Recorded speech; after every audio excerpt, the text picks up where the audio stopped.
Bismillahirrahmanirrahim. Assalamualaikum warahmatullahi wabarakatuh. Ahlan wa sahlan teman-teman sekalian.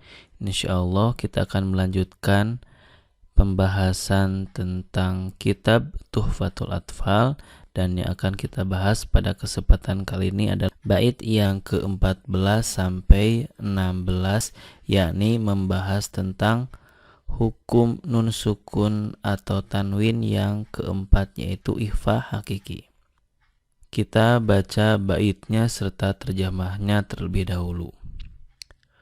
Wa rabi'ul ikhfa'u 'indal fadili minal hurufi wajibun lil fadili. Yang keempat ikhfa bila setelahnya sisa huruf dari hukum sebelumnya. Fi khamsatin min ba'di ashrin ramzuha fi kilmi hadzal baiti qad dhammantuha. Hurufnya ada 15 disebut pada awal kalimah bait berikut.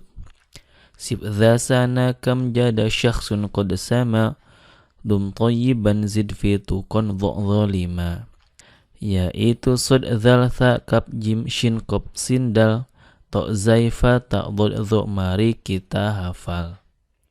Nah, itulah teman-teman Tuhfatul Atfal bait ke-14, 15 dan ke-16. Mari kita bahas. Hukum keempat dari hukum nun sukun atau tanwin adalah ikhfa hakiki. Ikhfa secara bahasa artinya samar atau tertutup. Huruf ikhfa itu ada 15, sebagaimana disebutkan dalam bait yang ke-16 tadi. Nah, kalau kita rangkai secara berurutan, hurufnya adalah ta, tha, jim, dal, zal, zai, sin, shin, sod, bod, to, dho, fa, qaf, kaf. Cara membaca ikhfa hakiki adalah dengan menyamarkan makhraj nun sukun seakan-akan berada antara izhar dan idgham. Ingat, clue-nya adalah antara izhar dan idgham, antara jelas ataupun dimasukkan. Nah, dalam prakteknya atau secara praktisnya ketika kita melafalkan ikhfa hakiki itu adalah kita mendengungkan dan menyamarkan nun sukun atau tanwin, kemudian lidah ataupun bibir kita dipersiapkan untuk mengucapkan huruf berikutnya. Artinya ketika dengung ikhfa itu, bibir kita ataupun lidah kita sudah berada pada makhraj huruf berikutnya. Dan jangan lupa bahwa dalam ikhfa itu harus ada gunnah atau dengung yang dipanjangkan 2-3 harokat. Mari kita sama-sama perhatikan contoh ikhfa hakiki berikut ini. Bertemu dengan huruf to. Yantiquna. Bertemu huruf dal. Ma'in dafiqin. Shin. Insya'a.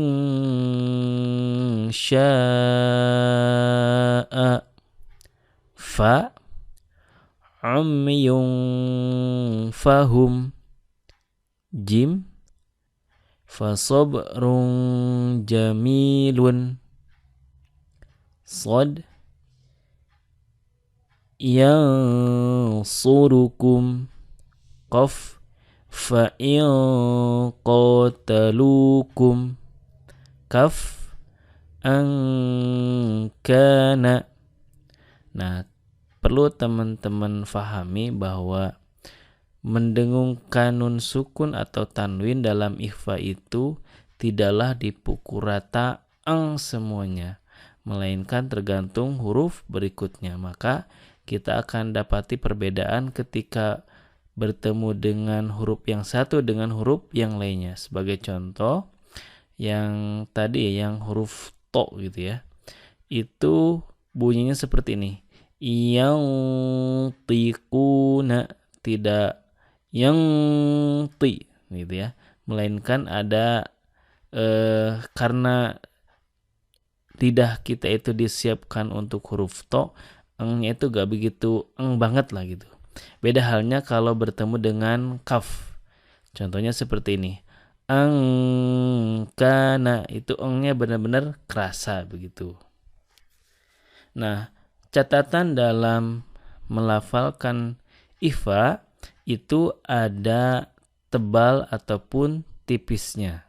Nah, adapun menebalkan ataupun menipiskan ifa itu tergantung pada huruf setelahnya atau tergantung huruf ifanya. Pertama, dibaca tipis. Gunnah dan ifa dibaca tipis apabila bertemu huruf ta, tha, jim, dal, zal, zai, sin, shin, fa, kaf. Atau kesemua huruf ini adalah huruf istifal. Sedangkan ditebalkan ifa ataupun gunnahnya itu apabila bertemu dengan huruf sod, bod, to, dho, dan kof atau istilahnya huruf isti'la. Artinya kalau bertemu dengan huruf istifal ditipiskan, kalau bertemu dengan huruf isti'la itu harus ditebalkan. Contohnya seperti ini. Kita akan mendapati perbedaan antara bertemu ta dan juga antara bertemu to. Kalau bertemu ta seperti ini. Anta, tipis. Sedangkan kalau bertemu to, qauman to, ada ifanya itu ada digemakkan di mulut kita. Qauman toghina, seperti itu. Pun kalau bertemu kap, ini ditipiskan. Angkana, tipis. Sedangkan kalau bertemu qaf, fa'anqadhakum, anqo, ditebalkan. Artinya ingat digemakkan si ifanya itu di dalam mulut. Nah, bila dilihat dari kedekatan antara makhraj nun dengan huruf ifa itu dibagi menjadi 3 macam. Yang pertama ada ihfa aqrab yang artinya itu dekat. Nah, ihfa aqrab itu apabila bertemu dengan ta, to, dal. Kenapa? Karena dekatnya makhraj nun dan juga ta, to, dal. Ta, to, dal ujung lidah, nun juga ujung lidah. Kemudian kalau ihfa ausat yang kedua itu artinya tengah-tengah bila bertemu tha, jim, dal, zai, sin, shin, sod, bod, dho, dan fa. Nah, ini kenapa ausat? Karena ini mayoritas makhrajnya adalah tengah lidah dan juga di bibir. Dan yang terakhir ada ihfa ab'ad yang artinya ihfa jauh. Hurufnya ada 2 yaitu qaf dan kaf, di mana kedua makhraj ini ada di pangkal lidah yang posisinya jauh dengan ujung lidah. Seperti itu. Nah, itulah teman-teman sekalian penjelasan singkat dari Bait Tuhfatul Atfal yang ke-14 sampai 16. Semoga bermanfaat. Wassalamualaikum warahmatullahi wabarakatuh.